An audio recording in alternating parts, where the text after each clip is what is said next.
प्रभाग क्रमांक 12चे या सभेला उपस्थित आमचे तरुण सहकारी रविकिरण इंगोले, कुराडे सर, दत्ता बामणे, आनंदराव किल्लेकर, विद्याताई घोडे, त्याचबरोबर उमेदवार दत्ताजीराव टिपुगडे, त्याचबरोबर दुसऱ्या आमच्या भगिनी या ठिकाणी उभ्या आहेत, प्रणोती पाटील,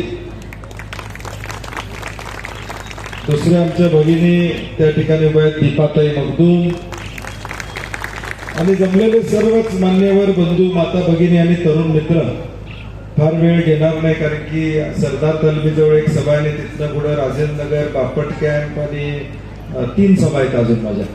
त्यामुळं फार वेळ न घेता या वर्गामध्ये अनेकदा मी आलेलो आहे. दीपाताईंच्या माध्यमातून असेल, शँकी म्हणतीच्या माध्यमातून असेल, किंवा परिसरामध्ये अनेकदा मी भाषणं केलेलं आहे, तुमच्याशी संवाद साधलेला आहे. परंतु आत्ताची कोल्हापूर महापालिकेची निवडणूक एक वेगळी निवडणूक आहे. कारण की निवास पाटील सर समोर बसले, सचिन गोरपडे, सगळे आमचे सहकारी. ही निवडणूक तब्बल 10 वर्षांना त्या ठिकाणी होते. पूर्वी निवडणुका 5 वर्षातनं एकदा त्या ठिकाणी व्हायच्या, आणि आता मात्र निवडणुका या 10 वर्षांना त्या ठिकाणी होत आहेत. लोक मधल्या काळामध्ये महापालिकेला मतदान करायचं हे विसरून गेले होते, अशी अवस्था आपली होती. परंतु सुदैवानं आता निवडणूक लागलेली आहे, आणि ज्या दिवशी निवडणूक लागणार त्याच्या आधीपासूनच आम्ही या महापालिकेच्या निवडणुकीची तयारी करत होतो. या कोल्हापूर शहरामध्ये आम्ही सत्तेत असताना थेट पाईपलाईनचा विषय मार्गी लावला. थेट पाईपलाईनचं पाणी कोल्हापूरमध्ये आणलं, आणि गेल्या 2 वर्षामध्ये हेच पाणी आज कोल्हापूर शहरातल्या तुमच्या सगळ्यांच्या घरामध्ये देण्याचं काम आपण त्या ठिकाणी करतो. परवा मी एक प्रेस कॉन्फरन्स घेतली आणि थेट पाईपलाईनचं सत्य हे लोकांच्या समोर मांडण्याचा प्रामाणिक प्रयत्न केला. कारण की विरोधकांचं बघितलं तर ही निवडणूक आली की त्यांना थेट पाईपलाईनची आठवण येते. 2024ला विधानसभेची निवडणूक चालू झाली, त्यावेळी त्यांना आठवण आली.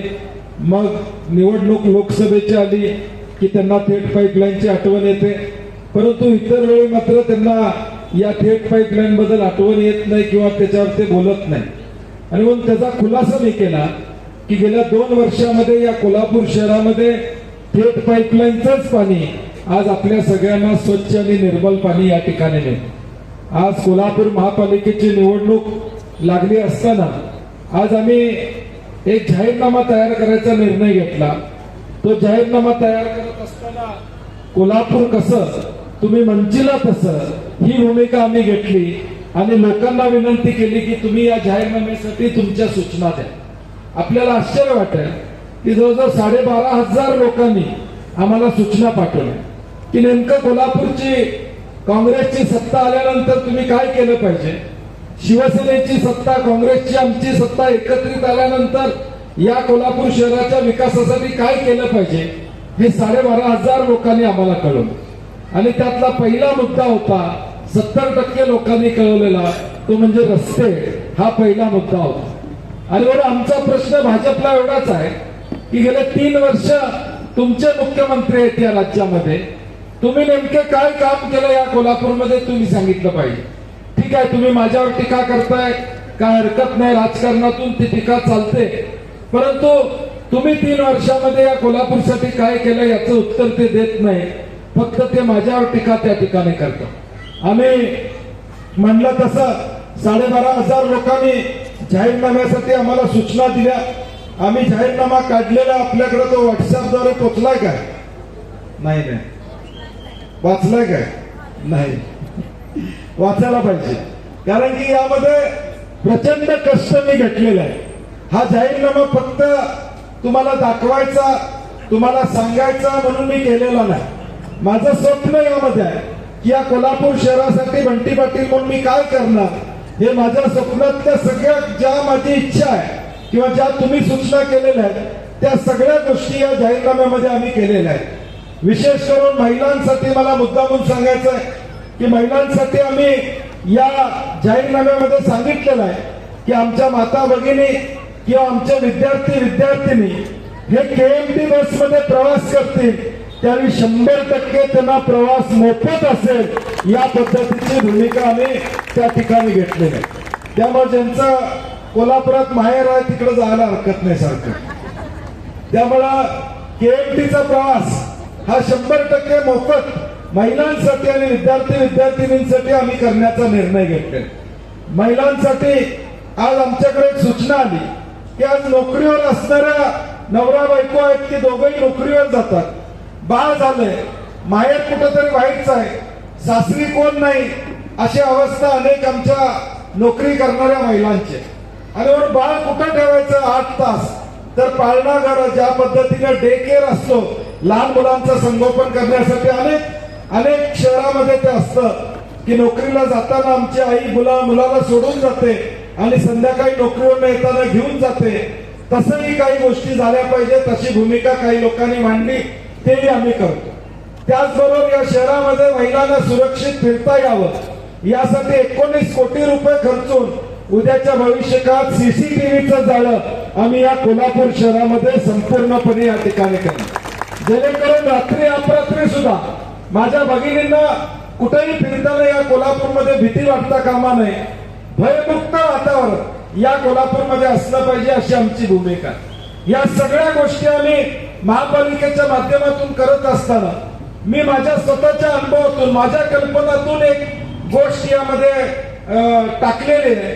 ती गोष्ट कुठली की आज आमच्याकडे अनेक पेशंट येतात.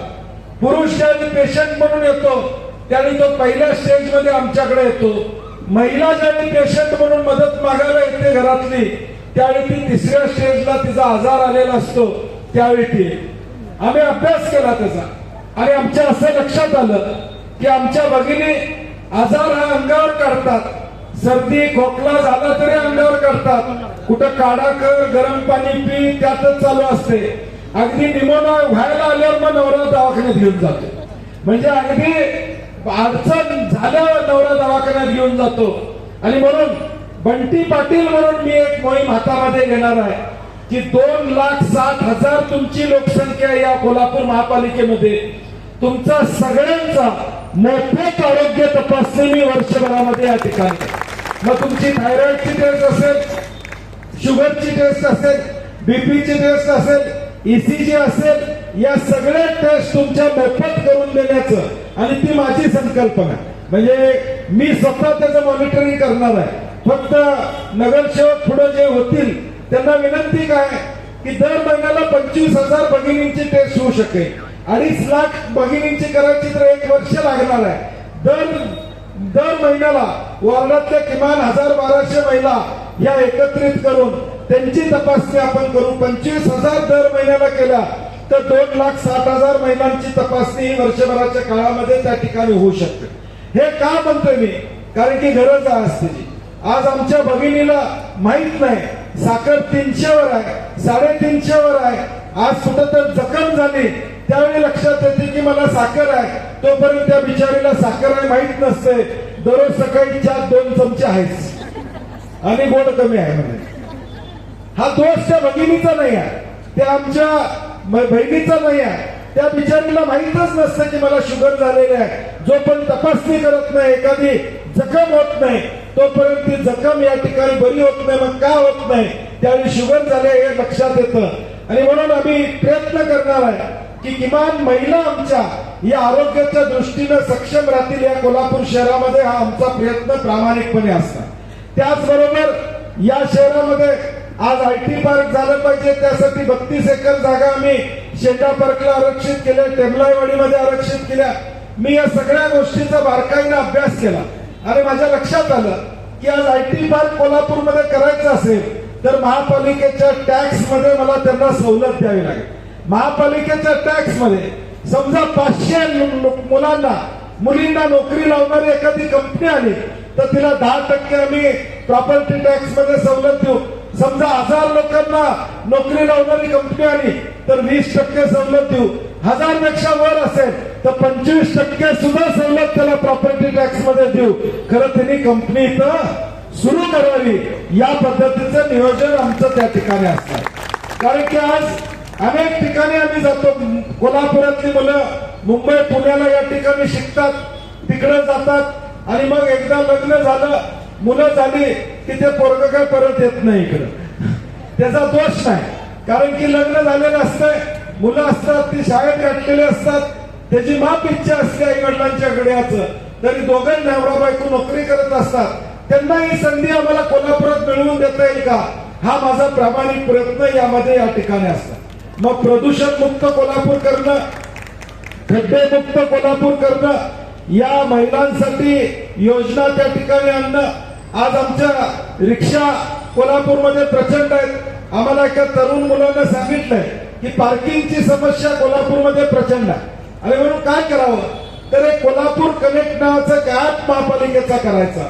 आम्ही जागा हुडकल्यात. मी जे जाहीरनामा बोलतोय ना, माझं रवी म्हणले तसं विरोधकांच्यावर बसायला तयार आहे. पुस्तक न घेता त्यांना सगळं सांगू शकतो मी पूर्ण अभ्यास, पूर्ण जाहीरनामा केलेला आहे. या कोल्हापूर शहरामध्ये महापालिकेच्या जागा आहेत, त्या जागांमध्ये मल्टी लेवल पार्किंग आम्ही करणार आहोत. किमान 7,000 गाड्यांचं पार्किंग होईल, अशा पद्धतीचं पार्किंगचं नियोजन आम्ही करणार. एखादा भक्त कोल्हापूरमध्ये आला, तावडे हॉटेल जवळ त्याला मोबाईलवर बघायचं, त्याला पार्किंगची सुविधा कुठे आहे बघायचं, तिथं जाऊन त्याने गाडी लावायची, अंबाबाईचं दर्शन घ्यायचं आणि परत जायचं. ही व्यवस्था आम्ही करणार आहोत. तुम्ही राजलक्ष्मी नगर मधनं या ठिकाणी निघाला, तुम्ही देवकर पॅनल मधनं निघाला, राजारामपुरीत तुम्ही कुठं तर जाणार असला, मोबाईल उघडा, मोबाईलवर बघा राजारामपुरीमध्ये पार्किंगची व्यवस्था कुठे आहे, तिथं तुमची मोटरसायकल, तुमची गाडी लावा आणि तुम्ही तुमचं काम तिथं या ठिकाणी करू शकता. हे काम आम्ही या पार्किंगच्या बाबतीत या ठिकाणी करणार आहोत. तुम्हाला आश्चर्य वाटेल की कोल्हापूर शहरामध्ये दररोज 1 लाख लोक कोल्हापूर शहरामध्ये येतात. आजूबाजूच्या गावातून, आजूबाजूच्या तालुक्यातून 50,000 लोक नोकरीसाठी कोल्हापूरमध्ये येतात, वेगवेगळ्या माध्यमातून. 10-15 हजार लोक हॉस्पिटलसाठी कोल्हापूरमध्ये येतात, बाकीच्या इतर कामासाठी या ठिकाणी कोल्हापूरला येतात. आज सर्किट बेंच कोल्हापूरमध्ये झालेला आहे. 7 जिल्ह्यातली लोक कोल्हापूर शहरामध्ये येतात. माझ्या दृष्टीने उद्याच्या भविष्यकाळात ट्रॅफिक, पार्किंग आणि नागरी सुविधा हा मोठा विषय उद्या शहराच्या डेव्हलपमेंटसाठी असणार. आणि म्हणून या सगळ्या गोष्टी आम्ही जाहीरनाम्याच्या माध्यमातून करणार आहोत. छत्रपती शिवाजी महाराज नॉलेज सेंटर करतोय, ते कुणासाठी, UPSC आणि MPSC ची मुलं जे शिक्षण घेणार आहेत त्यांना अल्प दरामध्ये तिथं सगळ्या सोयी सुविधा, लायब्ररी असेल, जे मटेरियल त्यांना लागतं त्या गोष्टी आम्ही त्यामध्ये त्या ठिकाणी देण्याची भूमिका प्रामुख्याने घेणार आहोत. आज मला 12,500 सूचना आल्या, त्यातनं तुम्हाला आश्चर्य वाटेल 5,000 सूचना या 18 ते 25 वयोगटातल्या मुला मुलींनी मला पाठवले. अगदी अमेरिकेतनं सूचना आली, अगदी भारताच्या बाहेरून किमान 50 लोकांनी सूचना भारताच्या बाहेरून पाठवल्यात. जी लोक कोल्हापूरमध्ये कोल्हापूरचे तिथं आहेत त्यांनी सांगितलं आम्ही कोल्हापूरसाठी या गोष्टी करता येणं शक्य आहे, ते करण्याचा प्रयत्न आपण करावा. हे जे मी काय सांगतोय हे विजन घेऊन तुमच्या पुढे मी आलेलो आहे. लोकांच्या पुढे मी काय करणार हे सांगतोय, कोल्हापूर कसं असणार हे मी सांगण्याचा प्रयत्न करतोय. विरोधकांच्याकडे तो अजेंडा नाही आहे. विरोधक काय करणार सांगत नाहीत. सकाळ, दुपार, संध्याकाळ फक्त बंटी पाटील असा, बंटी पाटील तसा, त्याच्या पलीकडे ते काही बोलत नाहीत. रवी म्हणला तसा, एका बाजूला काल उपमुख्यमंत्री येऊन गेले, आता उद्या उपमुख्यमंत्री असणार आहे. म्हणजे सगळ्या आज टार्गेट कोल्हापूरला या ठिकाणी करतात, हे आपल्याला त्या ठिकाणी निश्चितपणे दिसते. आज सगळेजण बंटी पाटलानं हे केलं, बंटी पाटलानं ते केलं, सगळे माझ्यावर या ठिकाणी आरोप करतात. मी आईला विनोदानं विचारलं, ह्या सगळ्याच बारशाला बोललेलं असतं तर बरं झालं असतं. माझं अर्ध काम सोपं करून नाव तरी घेतलं नसतं, एकदा पाळण्यातच माझं नाव घेतलं असतं. म्हणजे आज ते त्यांच्याकडे कुठलाही अजेंडा नाही आहे. कोल्हापूरसाठी काय करणार ते सांगत नाही, ते फक्त माझ्यावर पोट दाखवतात की मी असा, मी तसा. एक चांगलं काम विरोधकांनी माझ्यासाठी रवी काय केलं असेल, थेट पाईपलाईनवर टीका करून लोकांच्या मनामध्ये 100% बिंबवलं की थेट पाईपलाईन बंटी पाटलानंच आणली. म्हणजे टीकेतनं सुद्धा काही चांगलं काम त्या ठिकाणी होतं. त्यांनी एवढी टीका केली, एवढी टीका केली की त्याला आता पर्याय नाही. लोकांना आता लक्षात आलंय की थेट पाईपलाईन ही 100% बंटी पाटलाचीच आहे, त्यानेच केलेलं आहे. हे मी सांगण्यापेक्षा त्यांनीच जास्त सांगितलं. त्यांनी माझा अर्धा प्रचार या ठिकाणी केलेला. म्हणजे त्यांचा जाहीरनामा वाचला नाही, खासदार माझा जाहीरनामा घेऊन वाचत होते 10 मिनिटं. म्हणजे तुम्ही व्हिडिओ बघितला असेल, ते माझा जाहीरनामा घेऊन वाचत होते की हे असं करणार. अर्धा प्रचार तिनेच केला माझ्या जाहीरनाम्याचा. ह्याला समयसूचकता म्हणजे आमचं नशीब चांगलं की त्यांनाच आमचा जाहीरनामा या ठिकाणी बोलायची वेळ त्या ठिकाणी आली. आणि म्हणून मी जो अजेंडा घेतलाय तो विकासाचा घेतलाय, समृद्धीचा घेतलाय, कोल्हापूरला नवी दिशा देण्याचा या ठिकाणी घेतलेला आहे. आणि म्हणून लोकांना आमची विनंती आहे की समाजामध्ये बॅलन्स असला पाहिजे. आपण अनेकदा म्हणतो की घरात बॅलन्स असला पाहिजे, समतोल असला पाहिजे, हे आपण अनेकदा म्हणतो. म्हणून या कोल्हापूर शहरातल्या नागरिकांना माझी विनंती आहे, तुम्ही तर आमच्यावर प्रेम करणारे सगळेजण येतात, दीपाताईंच्यावर प्रेम करणारे आहात, राहुलवर प्रेम करणारे आहात, टिपुगडेंच्यावर प्रेम करणारे आहात, प्रणोतीताईंना आशीर्वाद देणारे तुम्ही आहात. तुमचा निश्चितपणे आशीर्वाद आम्हाला मिळणार आहे. परंतु तुमच्या माध्यमातून या कोल्हापूरच्या जनतेला मला सांगायचं आहे की महाराष्ट्रामध्ये काय चाललंय. आज निवडणुका बिनविरोध होत चाललेल्या आहे, मताचा अधिकार निघून चाललेला आहे, लोकांना मतदानच करता येणार नाही अशी परिस्थिती निर्माण झालेली आहे. मग निवडणूक बिनविरोध झाली तर मतदानच होणार नाही. लोकशाहीमध्ये 5 वर्षांना जो मताचा अधिकार तुम्हाला मिळालेला तो देखील आपल्याला निभावता येत नाही. ही परिस्थिती भाजपच्या काळामध्ये या ठिकाणी झालेली आहे. आणि म्हणून हे चित्र बदलायचं असेल तर या जिल्ह्यानं मागच्या विधानसभेला 10च्या 10 आमदार महायुतीचे निवडून देण्याचं काम केलं. लोकशाही आहे, निर्णय झाला, आम्ही मोठ्या दिलानं तो निर्णय या ठिकाणी स्वीकारला. परंतु 1 वर्षामध्ये या 10 आमदारांनी या कोल्हापूरसाठी काय केलं, या कोल्हापूर शहरासाठी या 10 आमदारांचं योगदान काय हो. आज 2-2 मंत्री या कोल्हापूर जिल्ह्यामध्ये या ठिकाणी प्रचारासाठी हे फक्त 15 तारखेपर्यंत असणार आहेत. राहिल्यानंतर मुश्रीफ साहेब कागलला जाणार आहेत, त्यांची आमची दृष्टी आहे. परत ते इकडं प्रकाश आंबेडकर भुदरगडला जाणार आहेत, कोल्हापूरला ते काय 15 तारखेनंतर येणार नाही. 15 तारखेनंतर 365 दिवस या कोल्हापूर शहराला बंटी पाटील उपलब्ध असणार आहे. हे आपण या ठिकाणी लक्षात ठेवा, हे आपण या ठिकाणी लक्षात ठेवा. आणि लोकशाही टिकवायची असेल, समाजामध्ये बॅलन्स ठेवायचा असेल, 10 आमदार त्यांचे दिलेत निवडून, तराजू एका बाजूलाच कलंडला तर त्या तराजूला अर्थ राहणार नाही. मग ते म्हणतील फरफडत आम्ही लोकांना घेऊन जाऊ शकतो. आता बॅलन्स करायची संधी जनतेला आलेली आहे की आता या निवडणुकीमध्ये महापालिकेमध्ये काँग्रेस आणि शिवसेनेला बहुमत द्या. त्यांनाही कळेल की जनतेला गृहीत धरून या ठिकाणी चालणार नाही. त्यांनाही कळलं पाहिजे की जनतेला गृहीत धरून चालणार नाही. यासाठी येणाऱ्या 15 तारखेला आपल्याला ताकदीनं सहकार्य करावं लागेल. शांती मगाशी भावना विवश झाला कारण की तो 10 वर्ष राबतोय, लोकांसाठी काम करतोय. मी देखील सकाळी 8 वाजता फोन केला. महापालिकेच्या निवडणुका कधी लागणार माहित नव्हतं, परंतु वार्डामध्ये जाऊन ते भाऊ दोघंही काम करतात. दीपाताईंच्या पाठीमागं खऱ्या अर्थानं शांकी आणि मोंटी हे विकासाचा रथ या वर्गामध्ये पुढे घेऊन जायचा प्रामाणिक प्रयत्न या ठिकाणी करतात. आणि म्हणून माझी विनंती आहे, आमचे उमेदवार कष्ट करणारे, तुमचे अश्रू पुसणारे.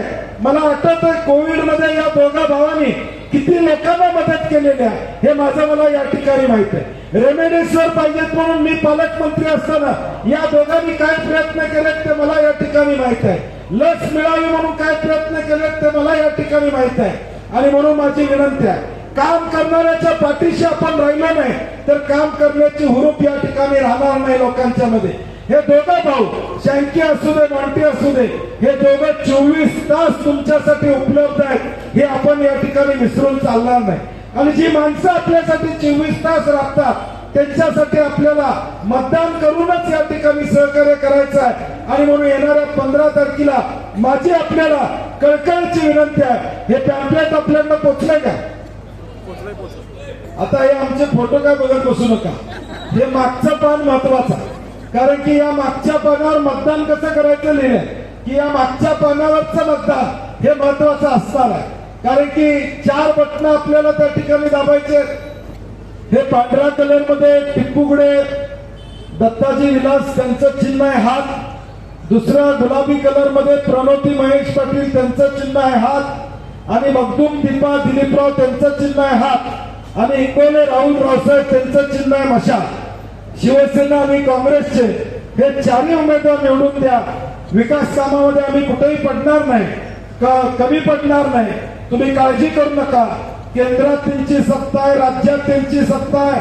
वर्षभरात काही दिवे लावले तुम्हाला माहित आहे. त्यामुळे ते आता सांगत असतील आम्ही निधी आणू काय आणू, ते सगळं खोटं आहे. निधी हा महापालिकेला येतच असतो. तुम्ही सत्ता देऊन बघा, निधी नाही आणला बंटी पाटलाने तर या पाटलाचं नाव सांगत नाही. ते सत्ता कुणाची नाही असू दे, केंद्रात असू दे, राज्यात असू दे, आमच्यात ताकद आणि धमक एवढी आहे. मग कशाला तर एवढी सगळी माझ्या उलटी येतात सांगा. मग इथल्या नेत्यांनीच मला घेतलं असतं ना. इथल्या नेत्यांची ताकद नाही की ते लढाई करू शकतात म्हणून उपमुख्यमंत्री मुख्यमंत्री आणा लागलेत. मोदी साहेब तेवढे येऊन नाही झालं,